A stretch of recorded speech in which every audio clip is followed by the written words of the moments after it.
Hey, welcome to another Create with Jeff video. Let me show you everything you need to know about the toolbar, everything to the left of Adobe Illustrator for the iPad Pro. Let's get started. First, it's the selection tool on the upper left-hand corner. It's a small arrow. Once you have that, you'll be able to edit shapes, edit text, change colors, move things around on your canvas. Just make sure you have it selected. Below the selection tool is the direct selection tool, which allows you to select individual points on your stroke to edit its path and not have to redraw everything.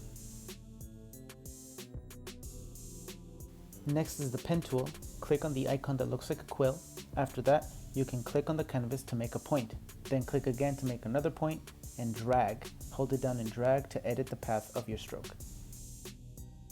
Next is pencil tool, blob brush, and paintbrush. Select the pencil tool to make smooth strokes and click on it again to see the options for blob brush and paintbrush styles and textures.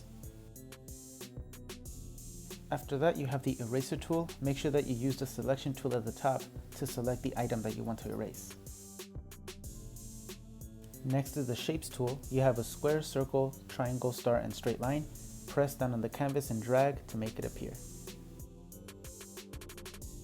The text tool. Press the T icon to apply text to the canvas and edit the text with different configurations and fonts. Artboard presets. You can select different sizes for the canvas that you're working on, depending on what you want to make. Also, you can zoom out of the canvas and go to the edges to edit manually.